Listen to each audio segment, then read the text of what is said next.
সেদিন ছিল দশমী, তো ব্লগটা একদম মায়ের আরতি থেকে শুরু করছি। সকালবেলায় ঘুম থেকে উঠেই 7টার মধ্যে স্নান করে সবাই মিলে পাড়ায় উপস্থিত হয়ে গেছিলাম মায়ের শেষ দিনের অঞ্জলি দেবার জন্য। আর ছর্দিও একদম সকালেই চলে এসেছিল। আসলে নবমীর দিন আমরা 3:30টায় বাড়ি এসে ঘুমাতে ঘুমাতে 4টে বেজে যায়। আমি ঘুমাইনি, ওই আধ ঘন্টার মধ্যে ঘুমিয়েছিলাম। তারপরে আবার উঠে চলে এসেছি স্নান করে। তারপরে এই যে এখানে এসে সবাই মিলে এখন অঞ্জলির জন্য ফুল নেওয়া হচ্ছে। সবাই এদিন সকালবেলা পাড়ার সব ছোট থেকে বড় প্রত্যেকে অঞ্জলি দেয়। অষ্টমীর দিন যারা দেয় না অঞ্জলি, তারাও দশমীর দিন অঞ্জলি দেয়। এটা আমাদের পাড়ার রিচুয়াল। তো এই বছর তো অনেকেই নেই, কারণ অনেকে আসস তোমাদেরকে বলেছি, বাট তা যারা যারা আমরা ছিলাম প্রত্যেকে আমরা অঞ্জলি দিয়েছি। অঞ্জলি দেওয়ার পরে যেখানে মাদের সিঁদুর খেলা হচ্ছিল তখনও পর্যন্ত আমাদেরকে অ্যাটাক করা হয়নি, বাট তারপরে জেম্মারা এসে পুরো ভূত বানিয়ে দিয়েছিল। আর এই যে এখানে ছর্দি সন্টি দিদির ফটোশুট করে দিচ্ছিল, আর এখানে সবাই ভাই বোনরা মিলে বসেছিলাম। গাইস, কারণ আজ আমরা খুব এনজয় করছি। আজ আমরা শুধু সিঁদুর খেলেছি, এখন আমরা ছবি তুলছিলাম আর কি। পর আমাদের এর আর কি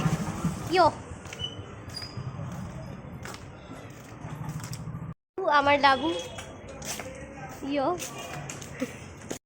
তারপরে বাড়ি এসে একটু খাওয়া দাওয়া করেই সিঁদুরটা তুলে একটু ফ্রেশ হয়ে আবার ঘট বিসর্জনের জন্য বেরিয়ে পড়েছিলাম। এই যে সবাই মিলে আমরা ঘট বিসর্জন করতে যাই।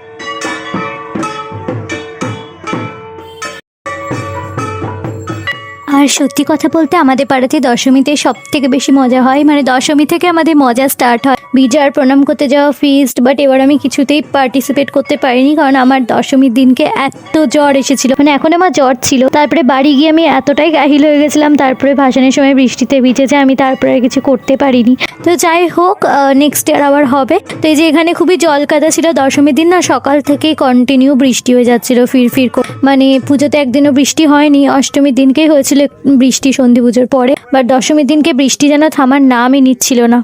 দশমী তো মাও চলে যাবে, তাই মায়েরও মন খারাপ, তাই বোধহয় এত বৃষ্টি। আর ওই যে আমাদের পাড়ার ছোটদা প্রতিবার জলে নেমে পড়ে বাবাদের ফটোশুট করার জন্য। আর এই যে এখানে সবাই জল ছেটাচ্ছিল, মজা করছিল। তো ছোটদা নাকি 3-4 দিন আগে থেকে সে শ্যাওলা পরিষ্কার করেছে শুধুমাত্র জলে নেমে ছবি তুলবে। তার এখানে আমরা সবাই দাঁড়িয়েছিলাম, এখানে ছোটদার সাথে ফটোশুট করছিলাম আর খুব মজাও করছিলাম। আর বাবারা এই যে এখানে সবকিছু ভাসান দিচ্ছিল। আর সারা রাত্রি জেগে থাকার জন্য ছর্দিটার আমারও খুব ঘুম আসছিল, শরীরটা টায়ার্ড লাগছিল। আর আমার তো এত জ্বর পারছিলামই না, কিন্তু তাও লাস্ট দিন বলে সব কিছুতে গেছিলাম, জোর করেছে যেতেই হবে। আর তো এখন আবার 1 বছরের অপেক্ষা। তো যেখানে আমরা সবাই মিলে দাঁড়িয়েছিলাম, বাবারা সব ঘট ভাসান করছে, ওটাই দেখছিলাম। সবাই মিলে দাঁড়িয়ে খুব মজা করছিলাম, গল্প করছিলাম, হাসি আর কি করছিলাম ছোটদাকে নিয়ে, এইসবই চলছিল। আর তারপরে আমরা অনেকগুলো ছবি তুলেছিলাম সবাই মিলে ওখানে। তারপরে ছবি টবি তুলে অনেকক্ষণই ওখানে সব ভাসান টাসান কমপ্লিট হওয়ার পরে আবার সবাই মিলে বাড়ি চলে এসেছিলাম। বাড়ি আসার পরে একটু বসতে না বসতে আবার ঠাকুর ওলানোর সময় হয়ে গেল, তো সেই জন্য আবার পাড়ায় চলে গেছিলাম।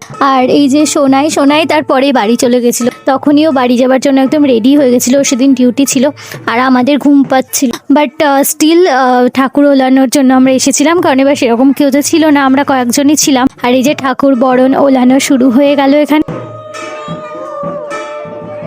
আর এই মুহূর্তটা এত হার্টব্রেকিং, খুব মন খারাপ করে যে মা চলে যাবে, আবার 1 বছরের অপেক্ষা, আবার সেই একঘেয়ে লাইফ। তো যাই হোক, কিছু করার নেই, আমাদের এটা মেনে নিতেই হবে। যদিও কাল কালী পুজো, তো হ্যাপি দিওয়ালি অ্যাডভান্স সবাইকে। ব্লগটা আজকে শেষ হবে, দুর্গা পুজোর ব্লগ, এরপর কালী পুজোর ব্লগ আসবে। তো এই যেখানে মাকে বরণ করছিল আর মাকে মিষ্টি খাওয়ানো হচ্ছিল, বরণ করা হচ্ছিল, তো এইগুলো আমরা দাঁড়িয়ে দাঁড়িয়ে দেখছিলাম।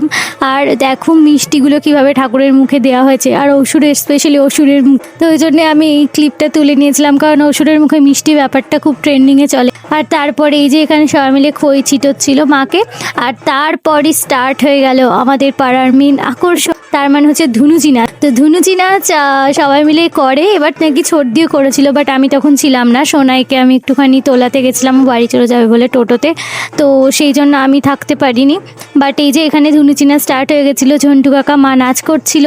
আর আমাদের পাড়াতে ধুনুচি নাচে প্রতি বছর বড় থেকে ছোট সবাই পার্টিসিপেট করে, খুবই ভালোভাবে নাচ হয়। বাট এবার তো খুব কমজন ছিল, কিন্তু তাও আমরা যে কজন ছিলাম সেই কজন মিলে খুবই মজা করেছি, খুবই মজা করে আমরা নাচ করেছি।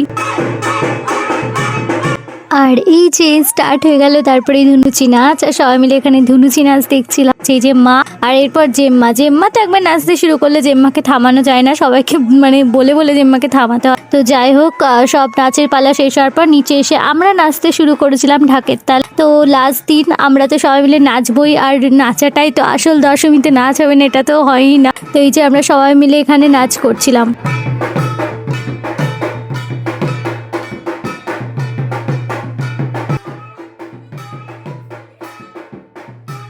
তারপরে বাড়ি এসে আমি ঘুমিয়ে গেছিলাম, আমার প্রচণ্ড জ্বর এসেছিলো। তারপরে কোনোভাবে সবাই মিলে ডেকে খাওয়ার জন্য ডেকেছিল, তো খেয়ে দিয়ে উঠে হাজরা মায়ের ভাসান দেখতে এসেছিল। তো এই যে হাজরা মায়ের ভাসান, হাজরা মায়ের জন্য অনেকক্ষণ ওয়েট করতে হয়েছিল, এবার একটু দেরি হয়েছিল, বাট তাও আমরা সবাই মিলে দাঁড়িয়েছিলাম। আর কন্টিনিউ বৃষ্টি হয়ে যাচ্ছিল, কন্টিনিউ। তো যাই হোক, এই যে মাকে দেখো,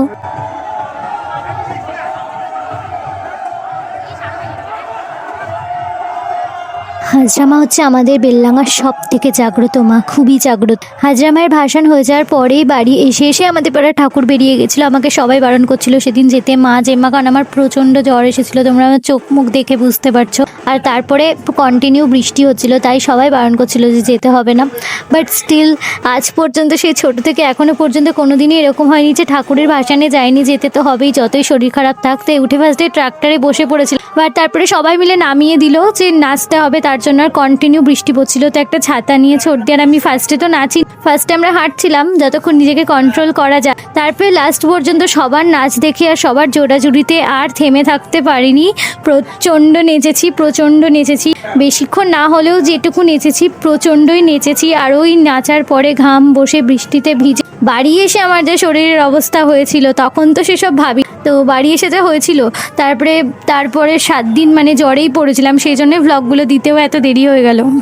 বাট দশমীতে এত বৃষ্টি কখনোই হয়নি, মানে আমার মনে পড়ে না যে এরকম বৃষ্টি। এবছর যেন বৃষ্টি থামছিলই না, বাট স্টিল বৃষ্টিকে কে পাত্তা দেয়, দশমী বলে কথা। তো এই যে আমরা নাচতে শুরু করেছিলাম সবাই মিলে, যতটুকু পেরেছি ততটুকুই তোমাদেরকে দেখিয়েছি, মজা বেশি করেছি, এনজয় বেশি করেছি।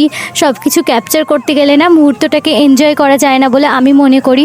তো যেটুকু পেরেছি দেখিয়েছি, বাকি টাইমটা শুধুমাত্র এনজয় করেছি। আর ভাসানে আমাদের প্রচণ্ড মজা হয়, সবাই মিলে যাই আমরা, খাওয়া দাওয়া হয় প্রচুর, দাদারা কাকারা সব কিছু কিনে খাওয়ায়, লেজ, তারপরে সিঙ্গারা, চপ। তারপর নিচে খুবই ক্লান্ত হয়ে গেছিলাম, তো আবার ট্রাক্টরে উঠে পড়েছিলাম, পায়ে প্রচণ্ড ব্যথা করছিল, আর পারছিলাম না, মানে আর নিচ্ছিল না। তো ট্রাক্টরে উঠে পড়েছিলাম আমি আর ছোটি, আর এই যে আমাদের মা। তারপরে এই সোমাপিসি এসেছিলো, সোমাপিসিরও পায়ে ব্যথা ছিল, যে সোমাপিসিকে সবাই মিলে তুলে দিচ্ছি। তারপরে সবাই মিলে আমরা ট্রাক্টরেই বসে বাকিটা রাস্তা গেছিলাম, আর নামিনি, কারণ আর নামার মতো শরীরে এনার্জিও ছিল না, আর কন্টিনিউ বৃষ্টি হচ্ছে। তারপরে আমরা চলে এসেছিলাম, পৌঁছে গেছিলাম হচ্ছে ঘাটে। আর ঘাটে পৌঁছে যাবার পর আমরা এখানে সবাই মিলে বাবার জন্য ওয়েট করছিলাম, মানে বাবাই তো আরতিটা করে দশমীর দিনের, তো সেই জন্য সবাই মিলে বাবার জন্য ওয়েট করছিলাম। বাবা হচ্ছে সেলিব্রিটি, বাবা বাড়ি গেছিলো ধুতি পরতে, বাবা আসার পর আরতি করবে, তারপরে বিসর্জন হবে, আর তারপরে আমরা সবাই মিলে বাড়ি যাব মন খারাপ নিয়ে। তো যাই হোক, অনেকক্ষণ ওয়েট করার পর ফাইনালি বাবা চলে এসেছিল, আর বাবা এসে আরতিও স্টার্ট করে দিয়েছিল। আর এখানে ততক্ষণ বাজি ফোটানো হচ্ছিল, আর এই যে আমরা সবাই দাঁড়িয়ে ওয়েট করছিলাম, আর মজা হাসি এইসবই চলছিল আমাদের মধ্যে আর কি সেদিনকে।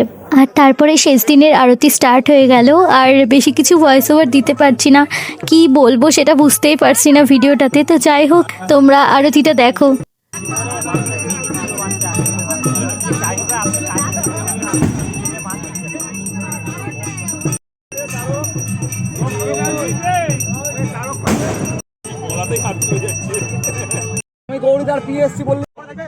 তারপরে এই যে আসছে বছর আবার হবে, ভাসানের প্রস্তুতি শুরু হয়ে গেল, আর মাকে ভাসান দেওয়ার জন্য নামানো হচ্ছিল। আর তারপরে এই যে ভাসান কমপ্লিট। তো সবার সারা বছর খুব ভালো কাটুক, আবার 1 বছরের অপেক্ষা। বিলেটেড শুভ বিজয়া সবাইকে, আর শুভ দীপাবলি। সবাই খুব খুব খুব এনজয় করো। কালী পুজোর ভ্লগ আমি কাল বা পরশু আপলোড করব, পাক্কা প্রমিস, একদম লেট হবে না।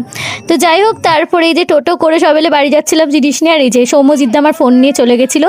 তো ভিডিওটা ভালো লাগলে do like, share and comment. ফেসবুকে দেখে থাকলে ফেসবুক পেজটাকে লাইক করো, ইউটিউবে দেখলে চ্যানেলটাকে সাবস্ক্রাইব করো। দেখা হচ্ছে পরের ভিডিও, চলো টাটা।